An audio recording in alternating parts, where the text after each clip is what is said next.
Welcome! Today we will be making the moon window for the bedroom. I took these paper templates that I used to figure out the size for the window on the wall and the mirror that's going to sit inside of it.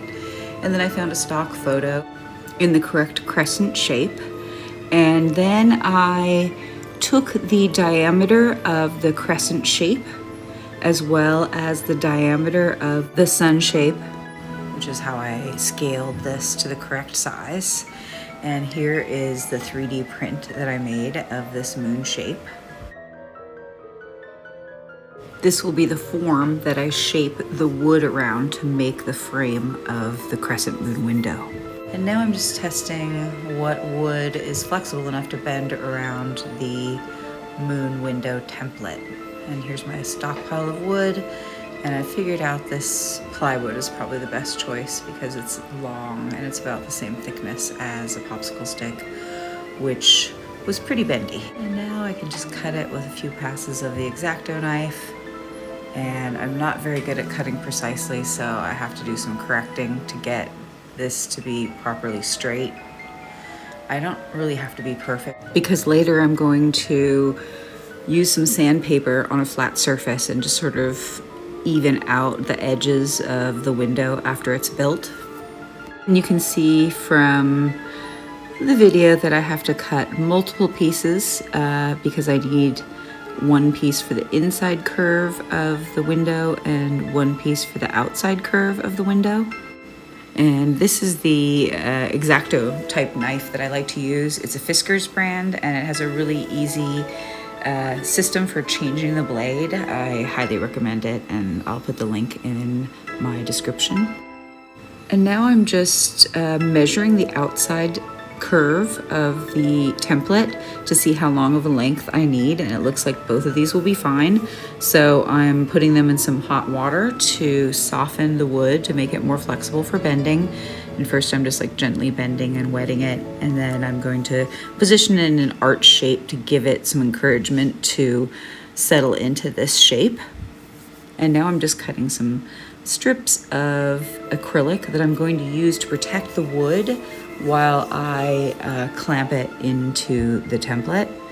And I'm just cutting this to length for the inside and outside curve and checking the wood, and it's nice and soft and it can easily make the curve of the outer diameter. And I'm just going to trim this to shape, and I'm going to curve it the inside diameter, which is a little bit more of an extreme curve, but it seems to be working just fine as well. So I'm going to also trim this to shape, and then we're going to put the acrylic over the wood and on the inside and outside diameter, and then clamp it in place. I also added some extra rubber bands here, and later I switched to a stronger binder clip.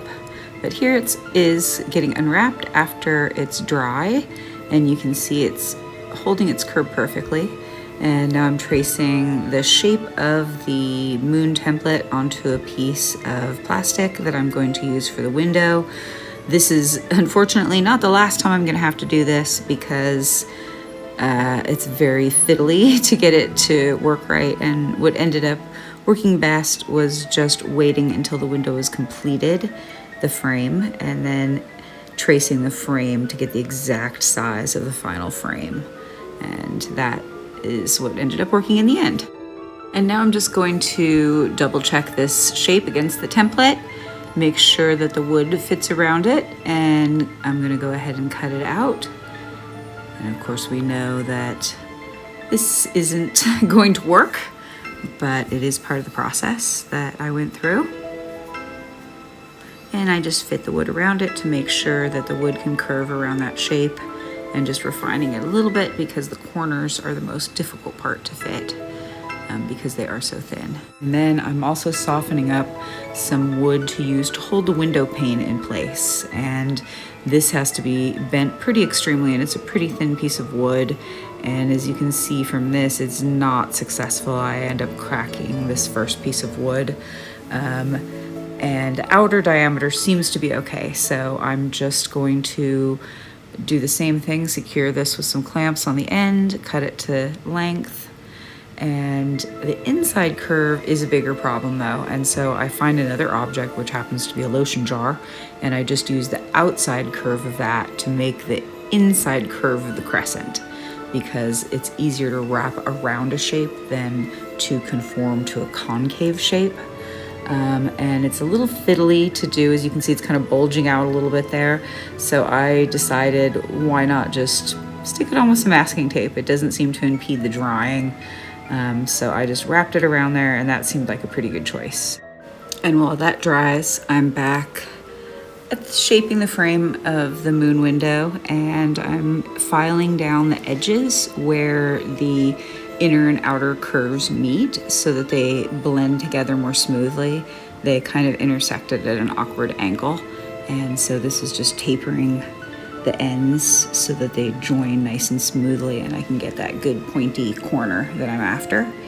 And you can see just a little shaping has made it fit a lot better.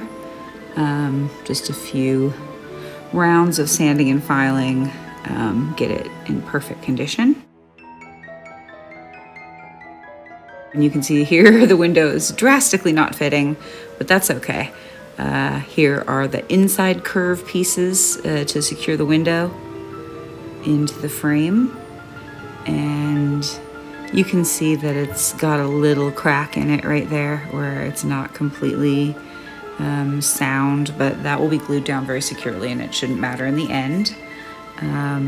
But you can see they both sit inside that curve just like they're supposed to. And here I am unclamping and getting ready to figure out what length I need for the inside diameter of the outer curve of the crescent. And so I'm just marking the center point, and now I'm using this compass to mark a little distance from the edge where I want the window to sit. So you can see I'm just gliding the edge of the compass along the edge of the wood and using the pencil to make a mark that's, you know, a quarter of an inch, somewhere in a quarter of an inch range from the edge of the frame. So that's where I'm going to glue this first piece of trim so it's nice and smooth and even, and it's slightly inset from the edge. And I'm using this combination of gap filling super glue and zip kicker accelerant, so just tracing out the line. Sometimes wood can be a little fiddly because the wood can absorb the glue before it has a chance to really make a bond. And in this case though, it went on pretty smoothly, especially with the help of the zip kicker. And I'm just clamping it in place. And getting ready to glue the other edge. And this is where I realize I've made a terrible mistake, but unfortunately after I made the mistake, which is I'm actually putting this on the wrong side of this part of the frame. It should be on the opposite side, and I'll discover that very shortly. And now I'm trimming the ends of the window supporting frame to match the inner curve of the outer frame so that they match up and meet very smoothly, and they retain the crescent shape of the inner window.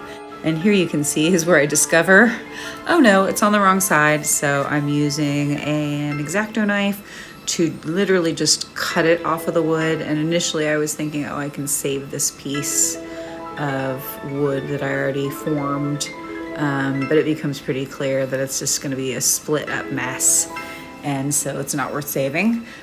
Fortunately, this part of the frame is gonna be embedded essentially in the foam outer walls of the house. So you'll never see this place where I scraped off the trim from the wrong side. And you can see I have a little bit more to remove here. It's pretty hard to get off because you're really just cutting the wood off. You're not really able to remove the super glue because it's really impregnated into the wood.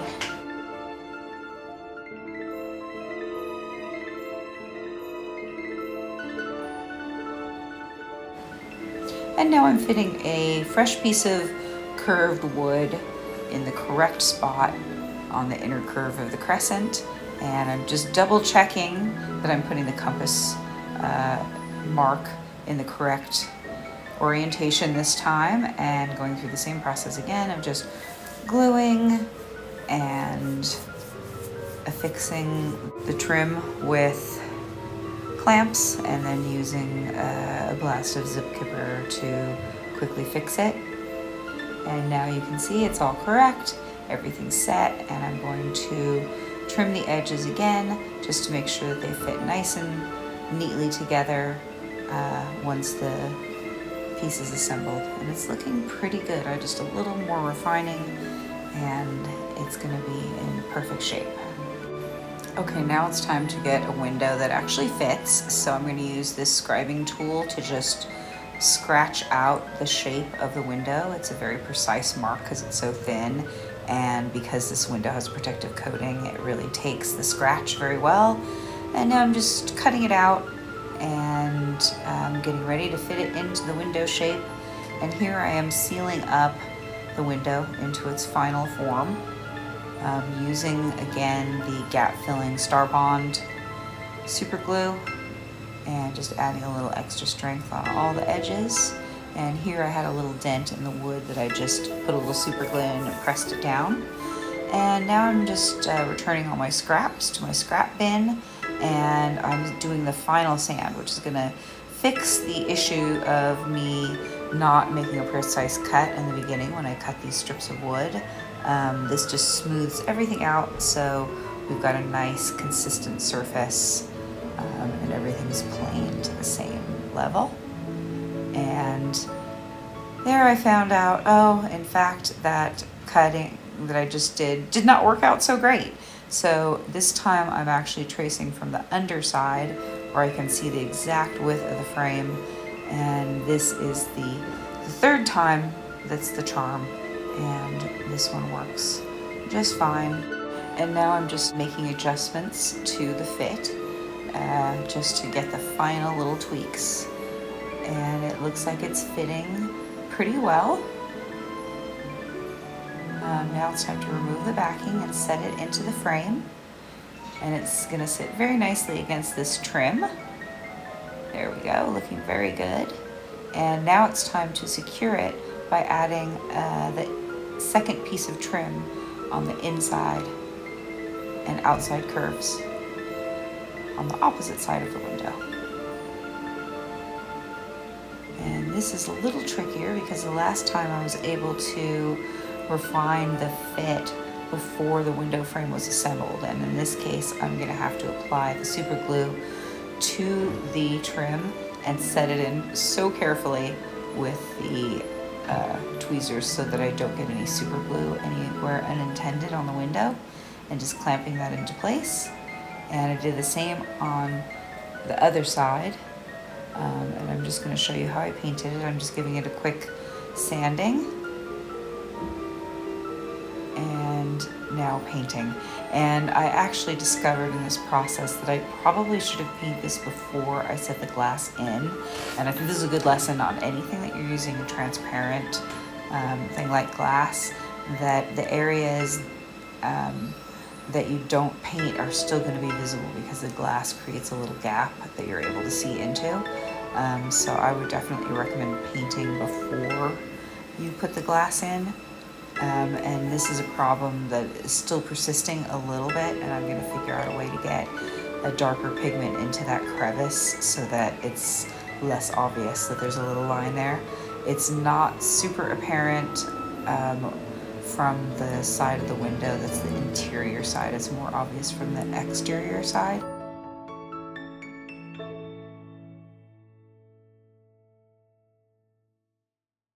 So now I have let the paint dry, and I'm adding a wash of black paint over the top to age the wood into a darker wood tone. I prefer for this project like a richer, darker tone. So I usually will go over a lighter brown with a black to sort of get the wood tone that I'm looking for. I'm trying in this process to get some of this pigment to go down into the crevice where I didn't paint. I tried in my previous painting to sort of overpaint a little bit of the brown paint onto the window itself and then scrape it back to hide as much of the unpainted internal wood as possible. And that didn't really work great, so I sort of removed that, and now I'm just trying to use a really runny color to sort of seep down into that crevice. As you can see, there's a little bit more that needs to be covered, but it's good for now. And now I'm just moving on to a little bit more aging using some pastel chalks. And for this, I just am selecting the black color again. And first I tried to apply it with a brush, but it's just not really getting enough color saturation. So I just go ahead and grab the chalk itself and rub it on and then wipe away to leave a very dark brown aged color. And here's the final result. You can see the window's a little messy here, and I'm adding a little rose tint to it.